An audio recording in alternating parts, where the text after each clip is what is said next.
जय हिंद बच्चों। स्वागत है आपका अपने इमेजिन क्लासेस के इस नए वीडियो में।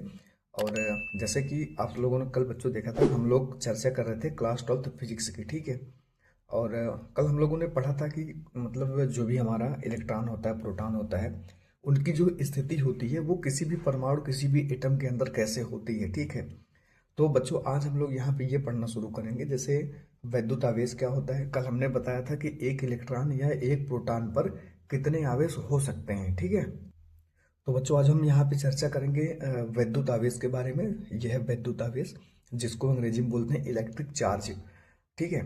तो इसमें कोई भी दिक्कत, घबराने वाली बात नहीं है। एक एक चीज़ की चर्चा हम करेंगे, ये जिम्मेदारी बच्चों हमारी है। आप लोग अगर हमसे जुड़े हैं तो एकदम ईमानदारी के साथ मैं 100% खरा उतरने की कोशिश करूंगा। आप लोग चैनल को जो है बच्चों सब्सक्राइब कर लीजिए और वीडियोस को देखते रहिए, कोई दिक्कत वाली बात नहीं है। आपको जहां भी कोई समस्या हो आप एक बार कमेंट में बता दीजिए, उसके लिए मैं हमेशा तत्पर हूं आप लोगों की सहायता के लिए, ठीक है। तो आइए बिना समय गंवाए हुए अपने मतलब टॉपिक को स्टार्ट करते हैं। तो बच्चों हमारा आज का टॉपिक है इलेक्ट्रिक चार्ज यानी विद्युत आवेश। विद्युत आवेश होता क्या है ये हम लोग चर्चा करेंगे। उसके पहले थोड़ी सी चीज़ों को हम लोग एक रफ पे, मतलब एक कॉपी पे समझ लेते हैं कि आखिर ये विद्युत आवेश किसी चीज़ पे आता कहाँ से है, ठीक है। क्योंकि अगर हमें इलेक्ट्रिसिटी पढ़नी है तो इलेक्ट्रिसिटी में जब तक विद्युत आवेश मालूम नहीं रहेगा, इलेक्ट्रिक चार्ज मालूम नहीं रहेगा, उसके बाद उस पर कितना आवेश होता है वो मालूम नहीं रहेगा, इलेक्ट्रॉन क्या होता है, प्रोटॉन क्या होता है, इन सब के बारे में जब तक जानकारी नहीं रहेगी तब तक आगे का ये जो मतलब इलेक्ट्रिक फिजिक्स है ये एकदम से हार्ड हो जाएगा हमारे लिए। तो आइए बच्चों चर्चा करते हैं। सबसे पहले ये देखते हैं कि आखिर विद्युत आवेश किसी वस्तु पर आता कहाँ से है, ठीक है। विद्युत आवेश आता कहाँ से है, ये ऊर्जा ये इलेक्ट्रिक में कैसे बदलता है, कैसे नहीं, एक मतलब किस चीज के वर्क करने पर ये जो है काम करने लगता है, किसके वर्क करने पर नहीं करता, ये सारी चीजें हम लोग चर्चा करेंगे। तो आइए सबसे पहले समझते हैं विद्युत आवेश क्या होता है, यानी इलेक्ट्रिक चार्ज क्या होता है। तो एक बार फिर से कहना चाहेंगे बच्चों, मैं सब कुछ एकदम अच्छे से टॉपिक टू टॉपिक पढ़ाऊंगा, दिक्कत नहीं है। आप लोग चैनल को सब्सक्राइब कर लीजिए। आइए शुरू करते हैं, ठीक है। चलिए बच्चों यहाँ पे देखते हैं, जैसे ये देखना है कि विद्युत आवेश जो होता है ये किसी वस्तु पर आता कहाँ से, ठीक है। तो हम इसको उदाहरण लेके समझते हैं। मान लीजिए बच्चों हमारे पास कोई एक वस्तु ए है और दूसरी वस्तु है बी, ठीक है। एक वस्तु ए है, दूसरी वस्तु बी है। एक चीज जान लीजिए, दुनिया में चाहे जो भी वस्तुएं हो, चाहे ए हो बी सी डी कुछ भी हो, ठीक है, वो शुरू से ही चार्जेस मतलब चार्जलेस रहती है, मतलब उन पर कोई भी आवेश नहीं होता, कोई भी चार्ज नहीं होता, ठीक है। चाहे ये उसका रीजन है, उसका रीजन क्या है हम अभी थोड़ी देर में इसको समझेंगे।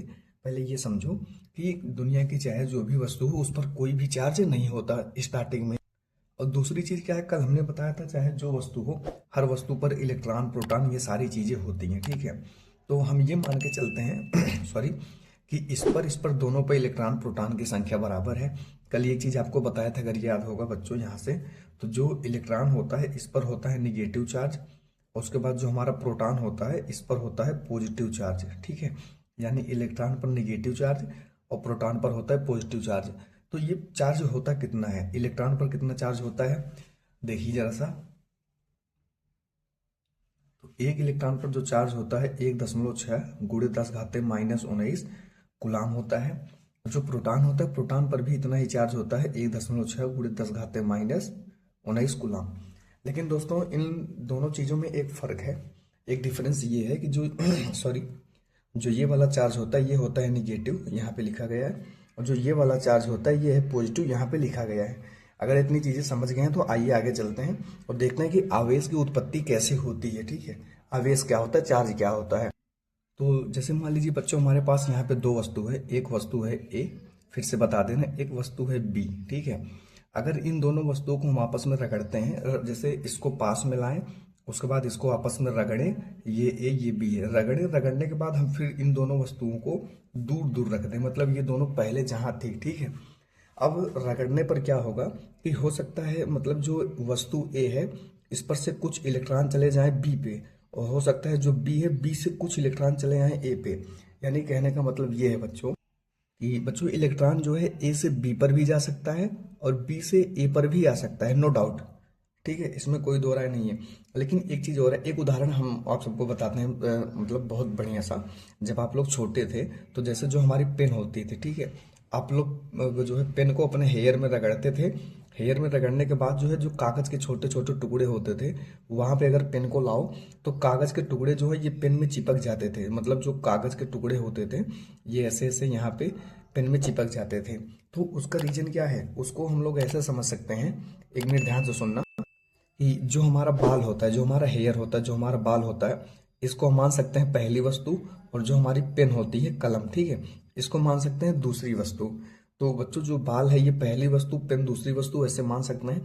इसको जब आपस में रगड़ते हैं तो मतलब जो है पेन से कुछ इलेक्ट्रॉन, मतलब कुछ भी ऐसे इलेक्ट्रॉन चले जाते हैं जो है हमारे हेयर में, या हेयर से चले जाते हैं पेन में। अब इसमें क्या होता है कि जब जैसे मान लीजिए पेन से हेयर में, हम यहाँ पे समझाते हैं, मान लीजिए पेन से हेयर में एक इलेक्ट्रॉन गया, ज्यादा नहीं एक, ठीक है। अगर एक इलेक्ट्रॉन जाएगा तो वो कितना आवेश ले जाएगा, 1.6 गुणे 10⁻19 कूलम। ये इतना आवेश ले जाएगा, क्यों?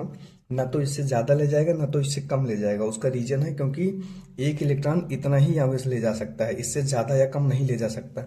इसको आप लोग ऐसे समझ सकते हैं, जैसे हम एक और उदाहरण देते हैं इसके विषय में। जैसे बच्चों उसका उदाहरण ये है कि मान लीजिए हमारे पास कोई गाड़ी है, जैसे मान लीजिए कोई सामान ले जाने वाला हमारे पास वाहन है, ठीक है।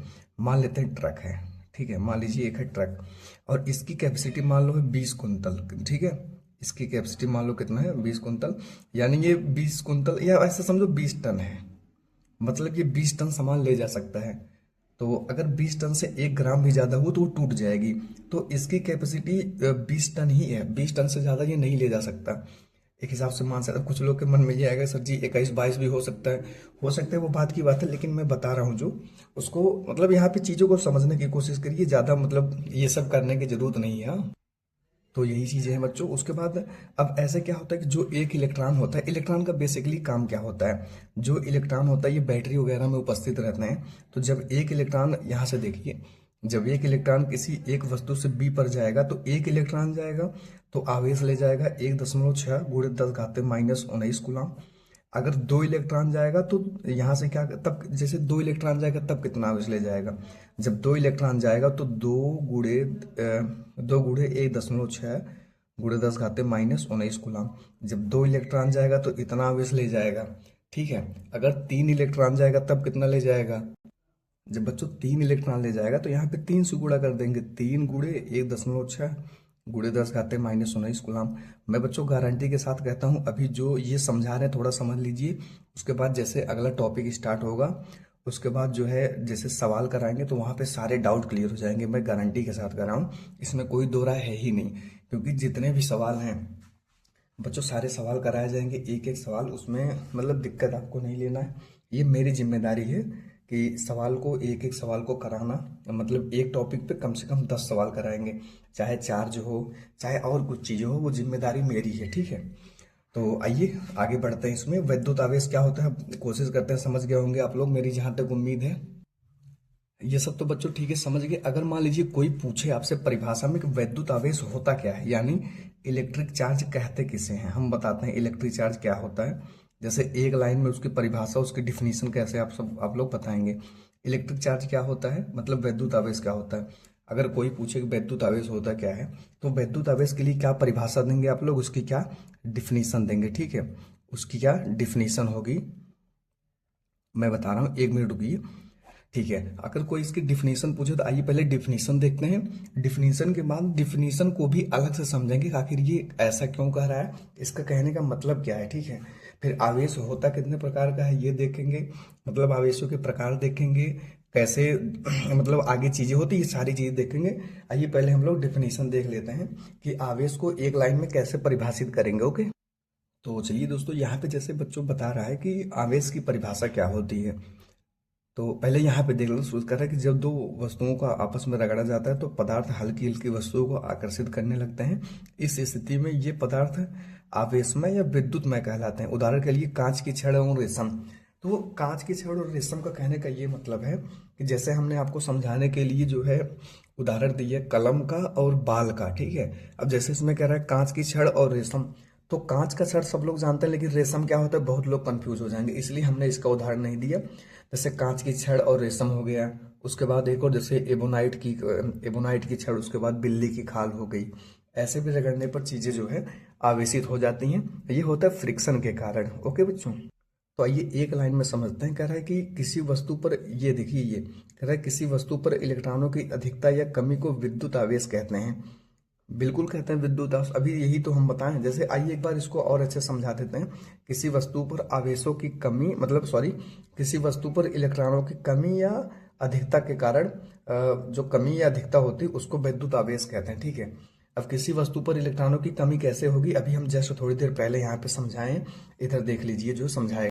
अभी यही बताया गया है कि अगर कोई वस्तु ए है, मतलब अगर ए और बी को आपस में रगड़ा जाता है, यानी इन दोनों के बीच में अगर कोई फ्रिक्शनल फोर्स लगता है, तो हो सकता है इलेक्ट्रॉन ए से बी में चला जाए या बी से ए में चले जाए। ठीक है, जरूरी नहीं कि ए से बी में, बी से ए में ही जाए, कोई दिक्कत वाली बात नहीं है। तो अगर ए से बी में जाएगा तो बी में ही जाएगा, अगर ए में आएगा तो ए में ही। अगर मान लो 2 इलेक्ट्रॉन निकल के गए तो इतना आवेश लेके जाएगा, तो जब इस पर इतना आवेश ज्यादा होगा, इस पर कम तो होगा, तो इलेक्ट्रॉनों की अधिकता इस पे हो जाएगी, इस पे इलेक्ट्रॉनों की कमी हो जाएगी, है कि नहीं। इसलिए जहां पर, जैसे इसको फिर से समझने की कोशिश करिए।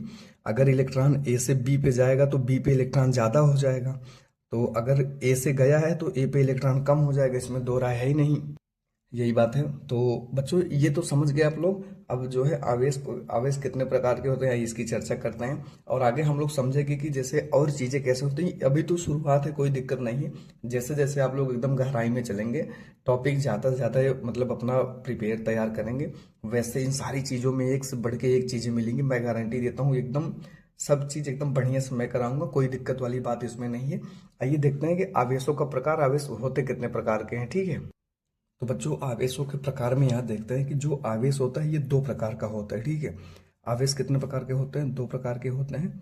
यहाँ पे देखिए पहली चीज क्या है, पहला होता है धन आवेश। पहला कौन सा होता है, धन आवेश। ये होता, अभी हम एक एक चीज अच्छे से समझाएंगे, ये धन आवेश कैसे होता है, ऋण आवेश कैसे होता है, ये सारी चीजें हम समझाएंगे। ठीक है, पहला होता है धन आवेश, दूसरा होता है ऋण आवेश। धन आवेश को बोलते हैं पॉजिटिव चार्ज। क्या बोलते हैं बच्चों, पॉजिटिव चार्ज। ऋण आवेश को क्या बोलते हैं, ऋण आवेश को बोलते हैं निगेटिव चार्ज। इसको बोलते हैं निगेटिव चार्ज। ठीक है, अरे उधर जा रहा है। हाँ बच्चों, धन आवेश को बोलते हैं पॉजिटिव चार्ज और ऋण आवेश को बोलते हैं निगेटिव चार्ज। ठीक है, ये हो गया। अब यहाँ पे एक चीज ये समझिए, अगर कोई पूछे कि जैसे आवेश किसे कहते हैं, ये आप लोग समझ गए कि इलेक्ट्रॉनों की अधिकता या कमी के कारण आवेश जो होता है, मतलब उसे आवेश कहते हैं। अभी फिर इस परिभाषा बताएंगे। और आवेशों का प्रकार क्या होता है, आवेश 2 प्रकार के होते हैं, एक धन आवेश, एक ऋण आवेश। और धन आवेश क्या होता है, ऋण आवेश क्या होता है।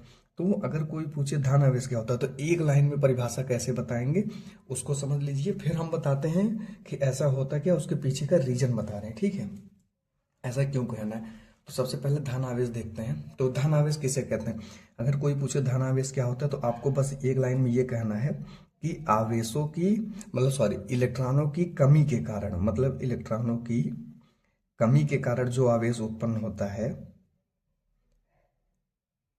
इलेक्ट्रॉनों की कमी के कारण उत्पन्न, अभी हम अच्छे से दिखाते हैं, इलेक्ट्रॉनों की कमी के कारण उत्पन्न आवेश को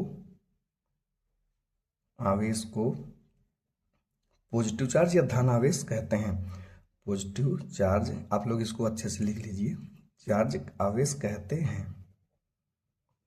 और जब पूछे जैसे कि ऋण आवेश क्या होता है, तो आपको यहाँ पे बताना है कि इलेक्ट्रॉनों की अधिकता के कारण, इलेक्ट्रॉनों की अधिकता के कारण, इलेक्ट्रॉनों की अधिकता के कारण उत्पन्न आवेश को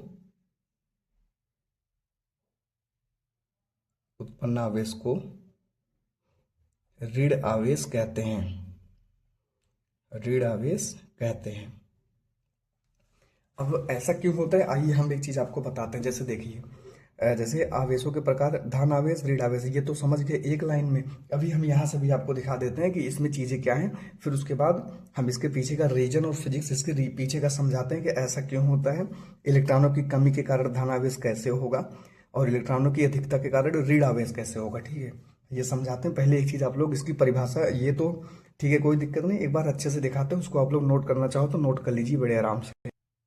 जैसे देखिए यहाँ पे बच्चों ये कह रहा है कि यदि मतलब यदि वस्तु पर इलेक्ट्रॉन की अधिकता है, यदि वस्तु पर इलेक्ट्रॉन की अधिकता मतलब इलेक्ट्रॉन ज़्यादा है, यदि वस्तु पर इलेक्ट्रॉन ज़्यादा है तो वह ऋणावेश होगा, और यदि वस्तु पर इलेक्ट्रॉन की कमी है, यदि वस्तु पर इलेक्ट्रॉन की कमी है तो वो धनावेश होगा। ठीक है, यही चीज़ हम बताएं इसमें अपने कि अगर इलेक्ट्रॉन की कमी होगी तो वो होगा जो है धनावेश, अगर इलेक्ट्रॉन अधिक है तो वो होगा ऋणावेश। ये तो परिभाषा हो गई।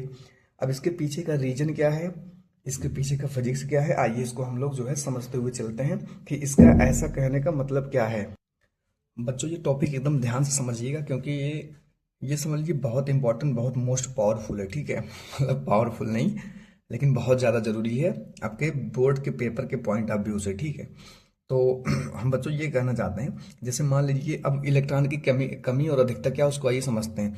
जैसे मान लीजिए हमारे पास कोई एक वस्तु है बच्चों, जिसको हम लोग नाम देते हैं, मान लो कोई एक वस्तु ए है, ये है कोई एक वस्तु ए और ये एक वस्तु बी है। हम ए बी लेके समझाते हैं, इससे आप लोग समझ जाएंगे मेरी उम्मीद जहाँ तक, इसलिए हम ये वाला एग्जाम्पल जो है ये ज़्यादा लेते हैं। ठीक है, नो डाउट, कोई दिक्कत वाली बात नहीं। आइए आगे समझना शुरू करते हैं। तो जैसे बच्चों ये समझिए कि ये एक वस्तु ए है, एक वस्तु बी है, और दूसरी चीज़ क्या है कि आप लोग को ये पता है कि जो इलेक्ट्रॉन होता है इस पर होता है ऋणावेश, और जो प्रोटॉन होता है इस पर होता है धनावेश। इसमें कोई दिक्कत नहीं है। तो एक इलेक्ट्रॉन पर कितना ऋणावेश तो होता है, लेकिन कितना होता है, 1.6 गुणे 10 घाते -19 कूलाम, इतना ही होता है। ठीक है, इतना होता है। और प्रोटॉन पर बच्चों आवेश कितना होता है, मतलब प्रोटॉन पर भी होता है 1.6 गुणे 10 घाते -19 कूलाम। लेकिन एक चीज ये है कि इलेक्ट्रॉन पर होता है ऋणावेश और प्रोटॉन पे होता है धनावेश। ठीक है, अब हम लोग अगर ये मान के चलें बच्चों, ये हमारे पास वस्तु ए है, ये बी है, हाँ, और ये मान के चलें जो वस्तु ए है, हम एक चीज और बताए थे कि मतलब शुरू में किसी वस्तु पर कोई चार्ज नहीं होता, दोनों चार्जलेस होते हैं। उसका रीजन क्या है अभी हम ये भी बताते हैं, कल बताए थे। तो बच्चों यहाँ पे जैसे मान लीजिए वस्तु जो ए है, ए पर मान ले रहे हैं 10 इलेक्ट्रॉन है, ठीक है, और बी पर भी मान ले रहे हैं 10 इलेक्ट्रॉन है, हाँ, कोई दिक्कत नहीं है। और जो ये ए है ये एक परमाणु है, ए क्या है, एक एटम है, एक परमाणु है, किसी भी धातु का, किसी भी पदार्थ का परमाणु है। और ये जो बी है ये भी एक एटम है, ये भी एक परमाणु है। ठीक है, कोई दिक्कत वाली बात इसमें नहीं है।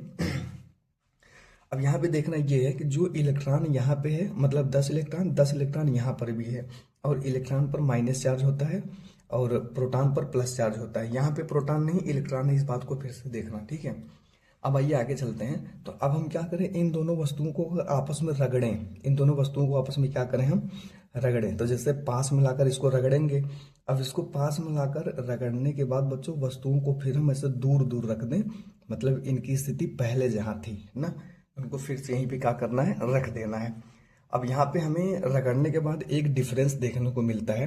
वो डिफरेंस कौन सा है पहले वो देख लीजिए। वो डिफरेंस बच्चों ये है कि शुरू में जो है इसके पास मतलब वस्तु ए पर 10 इलेक्ट्रॉन था और बी पर भी 10 ही था, लेकिन रगड़ने के बाद हमें एक अंतर ये देखने को मिला कि जो ए है ना इस पर बचा है 8, मतलब इस पर जो है सॉरी इस पर बचा है 8 इलेक्ट्रॉन। ठीक है, अगर इस पर 8 बचा है तो इस पर कितना हो गया होगा, आप लोग समझ रहे हैं। तो 2 इलेक्ट्रॉन यहाँ से यहाँ गए, यहाँ पे हो गया 12 इलेक्ट्रॉन। कितना इलेक्ट्रॉन हो गया यहाँ पे, 12। ध्यान से देखते रहिए बच्चों, एक एक चीज क्लियर करेंगे, कोई दिक्कत वाली कोई डाउट वाली बात नहीं है। तो अब यहाँ पे ये देखिए कि यहाँ पे बचा 8 इलेक्ट्रॉन, यहाँ पे बचा 12 इलेक्ट्रॉन। तो अब बताइए अगर यहाँ पे 8 इलेक्ट्रॉन बचा हुआ है, यहाँ पे 12 इलेक्ट्रॉन है, तो अब एक चीज और हम पहले बताए थे कि किसी वस्तु पर जितना इलेक्ट्रॉन होता है उतना प्रोटॉन भी होता है। ठीक है, तो अगर यहाँ पे मान लीजिए शुरू में, यहाँ शुरू देखिए, यहाँ पे 10 अगर इलेक्ट्रॉन है तो प्रोटॉन भी 10 होगा यहाँ पे, और यहाँ पे 10 इलेक्ट्रॉन है तो यहाँ भी प्रोटॉन 10 होगा, कोई दिक्कत वाली बात है नहीं। ठीक है, तो अब यहाँ पे देखिए जैसे दोनों वस्तुओं को जब हम रगड़े, तो रगड़ने के बाद यहाँ से 2 इलेक्ट्रॉन चला गया यहाँ, तो यहाँ पे इलेक्ट्रॉन बचा है 8, लेकिन प्रोटॉन कितना बचा है, प्रोटॉन तो 10 ही होगा, क्योंकि प्रोटॉन, अब बहुत लोगों के मन में सवाल है कि सर जी प्रोटॉन भी तो जा सकता है। तो ऐसी कोई बात नहीं, प्रोटॉन नहीं जाएगा। वो क्यों नहीं जाएगा उसको हम कल समझाए थे, आज एक बार और बता देते हैं, उसको देख लीजिए। प्रोटॉन बच्चों इसलिए नहीं जाता क्योंकि जो हमारा परमाणु होता है उसमें एक बीच में नाभिक होता है, आरी इलेक्ट्रॉन होते हैं किनारों पर, तो प्रोटॉन हमेशा बीच में रहता है। जब दो चीजों को, मतलब दो वस्तुओं को, दो परमाणु को जब रगड़ा जाता है आपस में, मतलब उनमें फ्रिक्शन किया जाता है, तो जो है बाहरी कोश के इलेक्ट्रॉन ही जाते आते हैं, न कि परमाणु। तो बीच में होता परमाणु जाएगा नहीं, इसलिए सिर्फ किसी वस्तु को धनावेशित ऋण आवेशित करने के लिए बस इलेक्ट्रॉन जिम्मेदार होता है, न कि प्रोटॉन होता है। तो ये ठीक है, ये आप लोग समझ गए, कोई दिक्कत वाली बात नहीं है। तो अब बताइए, यहाँ पे जब दोनों वस्तुओं को रगड़ा गया तो रगड़ने के बाद जो यहाँ से इलेक्ट्रॉन तो चला गया, 2 इलेक्ट्रॉन, यहाँ पे 12 हो गया। यहाँ पे सिर्फ इलेक्ट्रॉन गया, प्रोटॉन तो गया नहीं, प्रोटॉन 10 ही होगा। और जो यहाँ पे अब जैसे इलेक्ट्रॉन 12 हो गया, लेकिन यहाँ प्रोटॉन पहले कितना था, प्रोटॉन 10 था। तो प्रोटॉन 10 था तो प्रोटॉन तो अभी भी यहाँ पे 10 है। प्रोटॉन कितना है, 10। प्रोटॉन 10 इसलिए क्योंकि प्रोटॉन अगर यहाँ से आया होता तब इसकी संख्या बढ़ जाती, लेकिन इसे कोई बात नहीं, बस इलेक्ट्रॉन गया। अब आप लोग ये देखिए, ये चीज तो क्लियर हो गया कि देखिए प्रोटॉन यहाँ भी 10 है, प्रोटॉन यहाँ भी 10 है, कोई दिक्कत वाली बात नहीं है, प्रोटॉन की संख्या बराबर है। इसका मतलब यह है कि वस्तु ए पर जितना पॉजिटिव चार्ज है, वस्तु बी पर भी उतना ही पॉजिटिव चार्ज है। क्यों? क्योंकि प्रोटॉन जो होता है ये पॉजिटिव होता है, तो पॉजिटिव की संख्या बराबर है, तो इसलिए पॉजिटिव से तो हमें लेना देना है नहीं। अब बात यह है कि इलेक्ट्रॉन, जो इलेक्ट्रॉन होता है इस पर होता है ऋण आवेश। इलेक्ट्रॉन पर क्या होता है, ऋण आवेश होता है। अब आप लोग यहाँ से ध्यान से, ये ऋण है, ऋण है, ठीक है, कोई दिक्कत वाली बात इसमें आप लोग समझ रहे होंगे, मैं यही उम्मीद करता हूँ। ठीक है, प्रोटॉन तो बराबर हो गए बच्चों, और सॉरी प्रोटॉन। अब बात आई इलेक्ट्रॉनों की, तो यहाँ पे इलेक्ट्रॉन 8 है, मतलब इलेक्ट्रॉन कितना है, 8, और यहाँ पर इलेक्ट्रॉन कितना है, 12।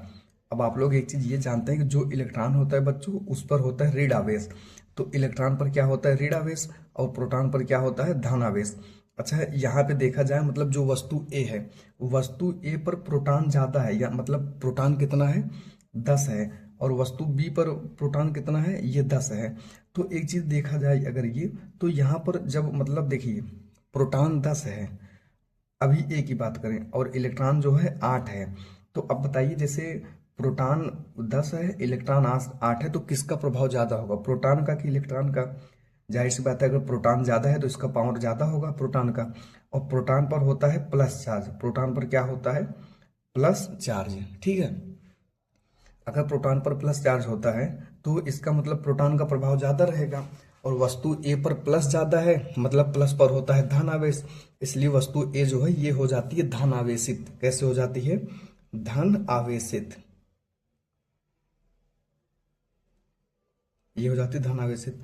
और जो बी है, जो मतलब बी है, बी पर प्रोटॉन की संख्या कम है, प्रोटॉन की संख्या क्या है, ये कम है। उसके बाद फिर ज्यादा क्या है, इलेक्ट्रॉन की संख्या ज्यादा है, 12, ठीक है। तो वस्तु जो बी है, बी पर इलेक्ट्रॉन ज्यादा है और इलेक्ट्रॉन पर होता है ऋण, इसलिए जो वस्तु बी है ये ऋण आवेशित हो जाएगी। कैसी हो जाएगी, ऋण आवेशित। तो यहाँ पे देखने वाली बात ये है कि जहां पर इलेक्ट्रॉन ज्यादा है वहां पर ऋण आवेशित, जहां पर इलेक्ट्रॉन कम है वहां पे धन आवेशित। यही परिभाषा में भी तो कहा था। जैसे देखिए बी में इलेक्ट्रॉन ज्यादा है 12, और ए पर इलेक्ट्रॉन कम है यानी 8। बी पर इलेक्ट्रॉन ज्यादा है 12, ए पर इलेक्ट्रॉन कम है 8।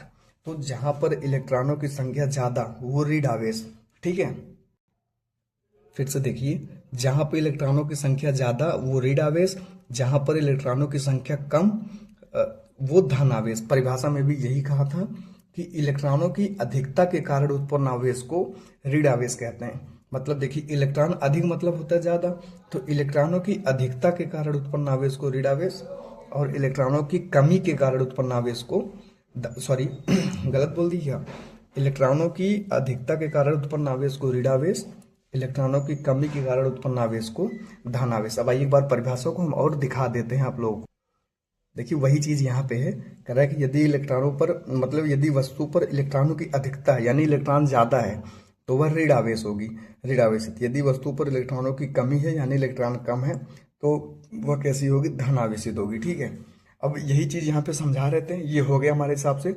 आप लोग समझ गए होंगे कि धन आवेश और ऋण आवेश क्या होता है, ठीक है। तो उम्मीद है कि आप लोग समझ गए होंगे बच्चों, ये छोटा सा टॉपिक था। और बाकी अभी तो वीडियोज मेरी छोटी छोटी ही रहेंगी, जैसे अब धीरे धीरे मतलब धीरे धीरे जैसे आप लोग सपोर्ट करते चलोगे, मैं 1 घंटे 50-60 मिनट के एकदम अच्छे से वीडियो बना दूंगा, पढ़ा दूंगा, कोई दिक्कत वाली बात नहीं, ये सारी गारंटी बच्चों मेरी है। तो मिलते हैं नेक्स्ट वीडियो में, तब तक के लिए जय हिंद। और आप लोग चैनल को लाइक और सब्सक्राइब जरूर कर लीजिए, और एकदम अच्छे से पढ़ते रहिए। अभी तो स्टार्टिंग है, अभी तो बहुत बढ़िया लेवल पे ले चलेंगे, कोई दिक्कत वाली बात नहीं है। आप लोग भूल जाएंगे अपनी कोचिंग और स्कूल, इतना बढ़िया मतलब पढ़ा देंगे, कोई दिक्कत वाली बात नहीं। 4 से 5 सालों का एक्सपीरियंस बच्चों हमें है। तो आइए मिलते हैं नेक्स्ट वीडियो में, तब तक के लिए जय हिंद, अपना ख्याल रखिए।